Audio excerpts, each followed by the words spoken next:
Hey everyone, and welcome back to the channel. If you're new here, I share incredible real-life stories about family drama, betrayal, and the most satisfying moments of justice you'll ever hear. Today's story is absolutely mind-blowing. It involves a grieving daughter, a greedy brother, a priceless art collection, and a twist that will leave you speechless. Make sure you stick around until the end because this revenge is absolutely perfect. And if you enjoy stories like this, don't forget to hit that subscribe button and ring the notification bell. It really helps the channel grow. So imagine this: your beloved mother passes away, leaving behind a collection that took her decades to build. You're still grieving, trying to process your loss, when you discover that your own brother has sold everything behind your back for a massive profit. But here's the thing, he had no idea that without one crucial piece of information that only you possessed, those buyers just purchased very expensive fakes. This is a story about greed, betrayal, and the most poetic justice you've ever heard. Let's dive in. Our story begins with Elena Rodriguez, a 34-year-old art history professor who had always shared a special bond with her mother, Carmen. Carmen was a remarkable woman who had immigrated to the United States from Spain in the 1970s with nothing but a suitcase and a dream. Over the course of 40 years, she built a successful interior design business and developed an incredible passion for collecting authentic Spanish and Latin American art. Carmen wasn't just a casual collector, she was an expert. She had studied art history in Madrid before immigrating, and she had an incredible eye for authentic pieces. Her collection included works by renowned Spanish painters, rare ceramics from various regions, antique religious artifacts, and most importantly, a series of paintings by lesser-known but highly valuable artists from the early 20th century Spanish avant-garde movement. Elena had grown up surrounded by these beautiful pieces. Every weekend, she and her mother would visit galleries, auction houses, and estate sales. Carmen would teach Elena how to spot authentic pieces, how to research provenance, and how to understand the historical significance of each work. It wasn't just about the monetary value, each piece told a story, represented a piece of cultural heritage, and held deep emotional meaning for Carmen. Elena's brother Marcus, on the other hand, had never shown any interest in their mother's collection.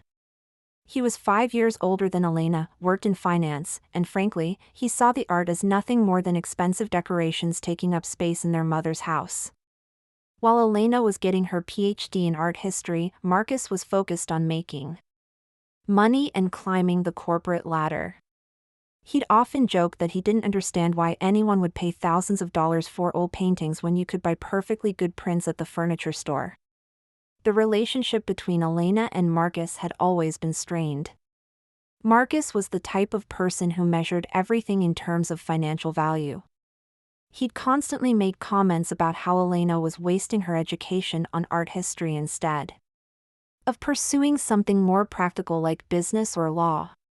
He never understood the passion that Elena and their mother shared for art and culture.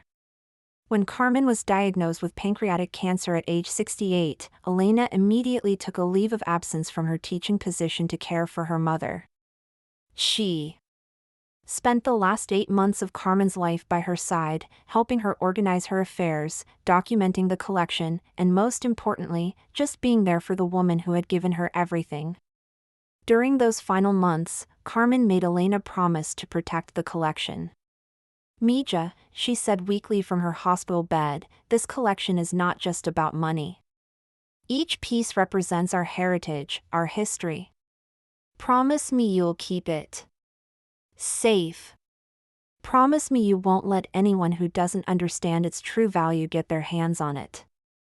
Elena promised, holding her mother's hand as tears streamed down her face. Carmen passed away peacefully on a Tuesday morning in March, with Elena by her side. The funeral was beautiful but heartbreaking. Elena was devastated. She had lost not just her mother, but her best friend, her mentor, and her partner in their shared passion for art. Marcus, while clearly sad about their mother's death, seemed more focused on the practical aspects of settling the estate. According to Carmen's will, the house and its contents were to be split equally between Elena and Marcus. However, Carmen had made specific provisions about the art collection. The will stated that any decisions about selling pieces from the collection required unanimous agreement from both siblings, and that Elena, given her expertise, would have final say on authentication and valuation of any pieces. But here's where the story takes a crucial turn. What Marcus didn't know, what nobody except Elena knew, was that Carmen had been incredibly paranoid about forgeries and theft. Over the years, she had developed a sophisticated system to protect her most valuable pieces. For the 20 most valuable works in her collection, pieces worth anywhere from $50,000 to $300,000 each, Carmen had created what she called authentication keys. These were detailed documentation packages that included not just certificates of authenticity, but also specific technical details about the pieces that only she and Elena knew. Things like hidden signatures, specific brushstroke patterns, tiny repairs that had been made, and most importantly, UV-reactive elements that Carmen had discreetly added to each piece as a security measure. Without these authentication keys, it would be nearly impossible for anyone to prove that the pieces were authentic. Carmen had been so paranoid about forgeries that she had even created incredibly convincing replicas of several pieces, which she kept in storage. The replicas were so good that even experienced art dealers would have difficulty telling them apart from the originals without the specific technical knowledge contained in the authentication keys. Elena was the only person who knew about this system. Carmen had spent years teaching her daughter every detail, every secret mark, every hidden element that proved authenticity. It was their special project, their way of ensuring that the family's most precious possessions would always be protected. After the funeral, Elena needed time to grieve. She took an extended leave from her job and went to stay with her aunt in California for 2 months. She was emotionally exhausted and needed space to process her loss. She asked Marcus to keep an eye on their mother's house, assuming that he would respect their mother's wishes and their agreement about the collection. That was her first mistake. Marcus saw Elena's absence as an opportunity. He had been doing some research on his own, getting informal appraisals from a few local art dealers, and he was shocked to discover just how valuable their mother's collection really was. We're talking about a collection worth well over $2 million. Marcus started seeing dollar signs, and his grief was quickly overshadowed by greed. He rationalized his actions by telling himself that Elena was being impractical. She's too emotional about this stuff, he told himself. Mom's gone, and keeping all this art locked up in an empty house isn't helping anyone. We could sell it. Split the money, and both of us could pay off our mortgages and have financial security. But Marcus knew that Elena would never agree to sell the collection, especially not quickly and without proper research into each piece's provenance and value. So he made a decision that would change everything. He decided to act without her knowledge or consent. Marcus contacted Harrison Fine Arts, one of the most prestigious auction houses in the city. He presented himself as the sole heir to the collection, conveniently failing to mention Elena or the specific terms of their mother's will. He told them that he needed to liquidate the collection quickly due to financial pressures and estate taxes. Harrison Fine Arts was thrilled. They could see immediately that this was an exceptional collection, and they were eager to handle the sale. They arranged for their experts to come to the house and evaluate the pieces. Marcus was careful to schedule everything while Elena was still in California, and he made sure to present all the documentation he could find, certificates of purchase, insurance appraisals, and other paperwork that Carmen had kept. But here's what Marcus didn't realize: Carmen had been incredibly clever about protecting her most valuable pieces. The works that Marcus was showing to the auction house experts were actually the replicas. Carmen had swapped them years ago, keeping the originals in a climate-controlled storage unit that only Elena knew about. The replicas were good, incredibly good, but they weren't the real thing. The auction house experts examined the pieces and declared them authentic based on the documentation Marcus provided and their own visual inspection. Remember, these replicas were created by master craftsmen under Carmen's direction, and they were designed to fool even experts at first glance. Harrison Fine Arts scheduled a major auction for 6 weeks later. They created a beautiful catalog, marketed the collection to their wealthiest clients, and generated significant buzz in the art world. The Carmen Rodriguez collection was being touted as one of the most significant private collections of Spanish and Latin American art to come to market in years. Meanwhile, Elena was still in California, grieving and trying to rebuild her emotional strength. She had no idea what Marcus was doing.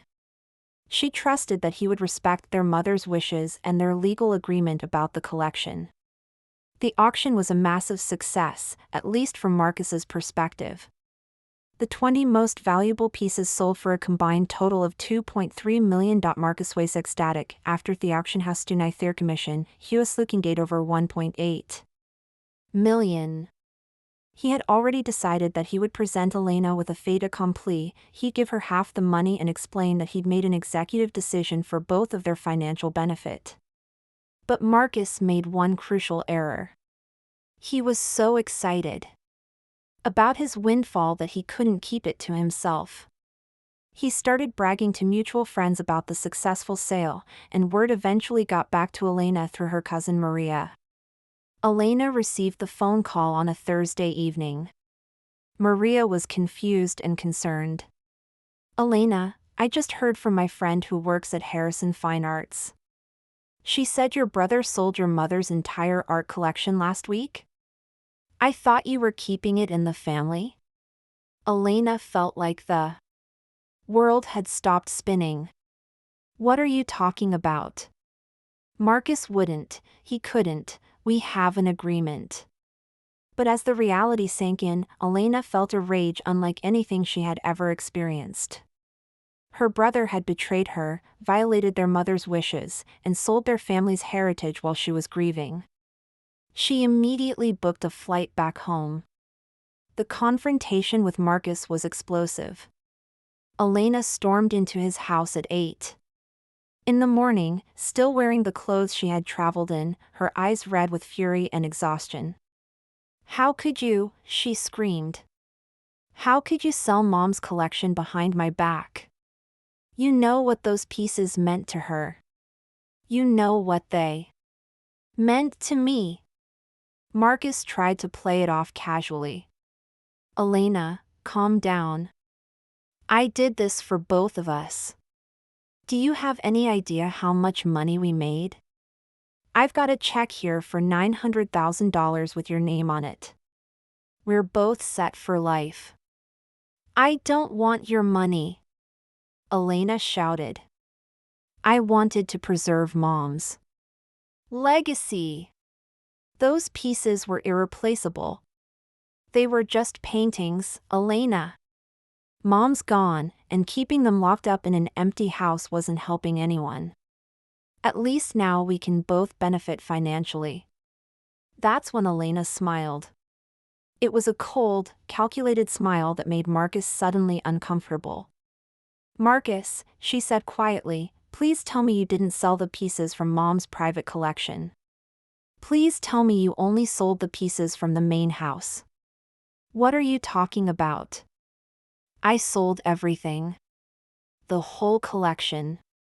All 20 of the major pieces, plus the smaller works. Harrison Fine Arts handled everything professionally." Elena's smile grew wider. "Oh, Marcus. You have no idea what you've done. Before we continue with what happened next, I just want to remind you that if you're enjoying this story of family betrayal and perfect revenge, please give it a thumbs up and consider subscribing to the channel. Your support means everything, and it helps me bring you more incredible stories like this one." Elena sat down across from her brother, her anger, now replaced by an almost scary calmness. Marcus, do you remember how paranoid Mom was about her collection? How she was always worried about forgeries and theft? Yeah, so what? The auction house authenticated everything. They're experts. The auction house authenticated replicas, Marcus. Mom created perfect replicas of her 20 most valuable pieces. Years ago. She kept the originals in a secure storage facility that only I know about. Marcus's face went pale. What are you talking about? I'm talking about the fact that you just sold $2.3 million worth of very expensive fakes. And the people who bought them are going to figure that out very soon. Elena pulled out her phone and showed Marcus photos of the storage unit. There, in climate control perfection, were the real masterpieces. The authentic paintings, the genuine artifacts, the actual pieces that collectors around the world would pay millions to own. But the certificates of authenticity, Marcus stammered, are for the real pieces, which are safely locked away. Mom was incredibly clever, Marcus. She created a paper trail that would support the authenticity of her collection, but she made sure that anyone who tried to steal or sell her pieces without her knowledge would end up with worthless replicas. Marcus was starting to panic. But the auction house, they examined everything. They examined very good fakes.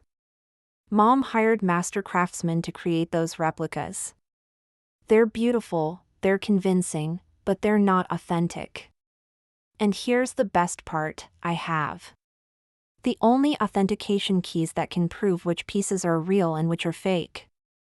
Elena explained the entire system to her horrified brother. The hidden signatures, the UV-reactive elements, the specific technical details that only she and their mother had known. Without these authentication keys, there was no way to prove that the pieces in storage were the authentic ones. The buyers are going to start having their new acquisitions independently appraised, Elena continued. And when they do, they're going to discover that they've been sold forgeries. Harrison Fine Arts is going to face lawsuits, their reputation will be destroyed, and everyone involved is going to be looking for someone to blame. Marcus was now visibly sweating. Elena, you have to help me fix this. We're family. We can work this out. Family? Elena laughed bitterly. You didn't think about family when you sold Mom's life work behind my back. You didn't think about family when you violated her will. And our agreement. You thought about money, Marcus.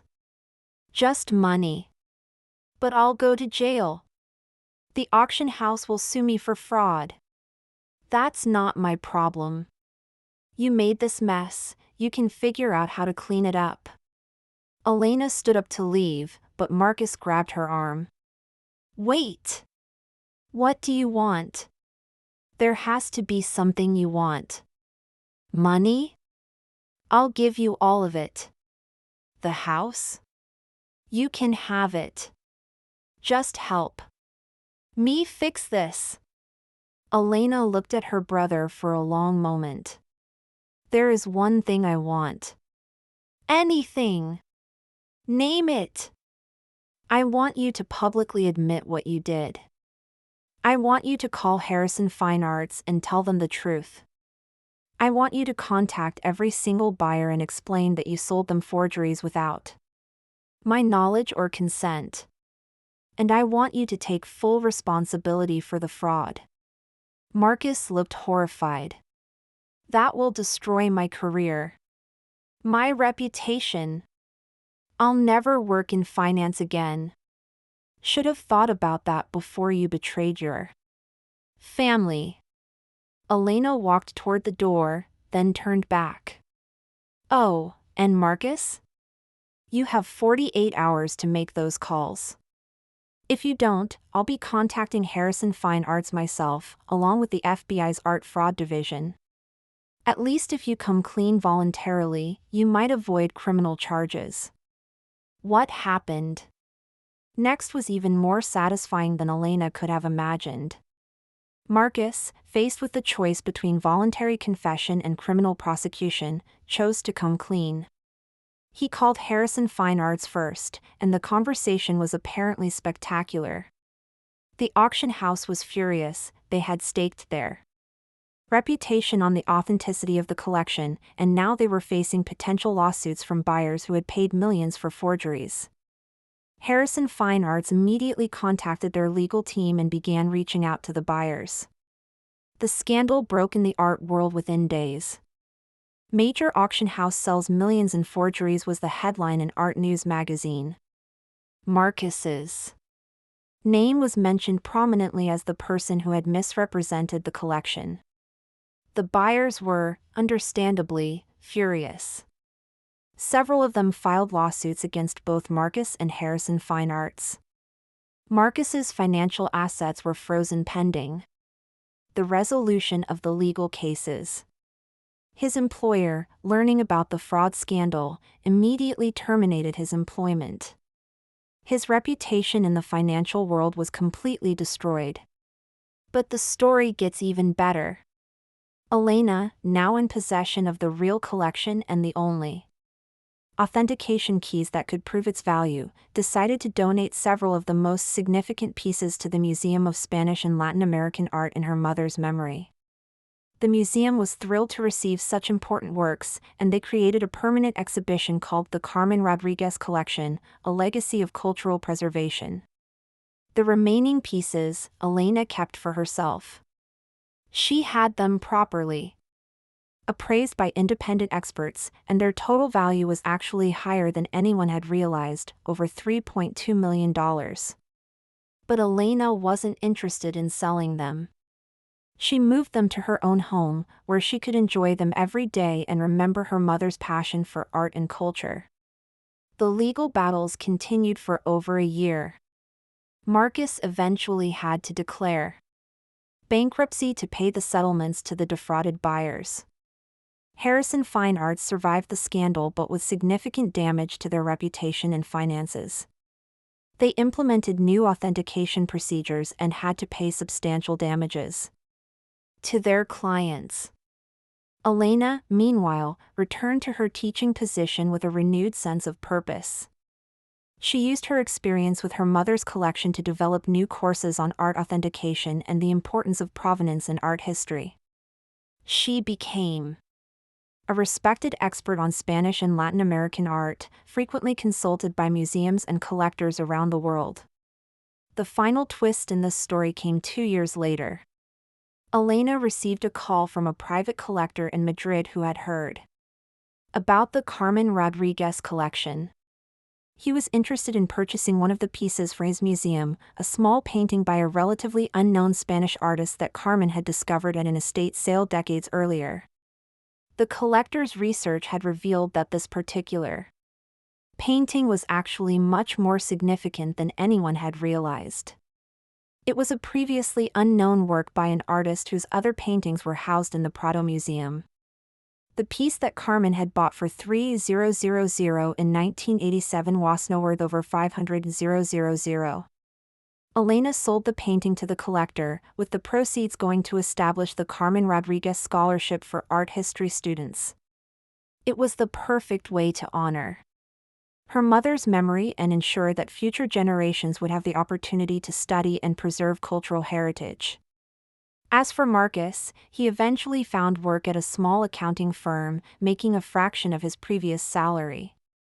He lost his house, his savings, and most of his friends.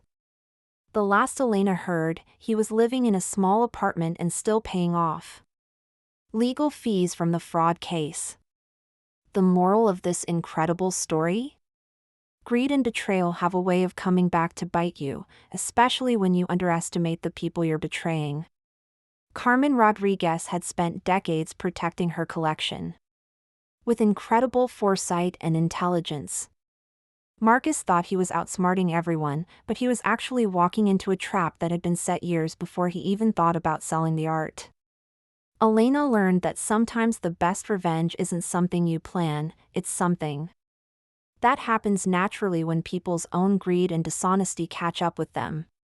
She didn't have to destroy her brother, he destroyed himself by choosing money over family, betrayal over trust, and quick profit over long-term relationships. But perhaps the most beautiful part of this story is how Elena chose to honor her mother's memory. Instead of letting bitterness consume her, she used the collection to create something positive, a museum exhibition that would educate and inspire people for generations, and a scholarship that would help young people pursue their passion. 4. Art history. Carmen Rodriguez's collection, which Marcus saw as nothing more than expensive decorations, became a lasting legacy that preserved cultural heritage, supported education, and brought beauty into the world. That's the difference between seeing art as mere objects to be sold and understanding art as a connection to history, culture, and the human experience. If this story of perfect poetic justice inspired you, please give it a thumbs up and subscribe to the channel for more incredible tales of people who got exactly what they deserved. Have you ever experienced betrayal from a family member? How did you handle it? Share your thoughts in the comments below. I love reading your stories and experiences. Thanks for watching, and remember, sometimes the best revenge is simply letting people face the consequences of their own actions. I'll see you in the next video.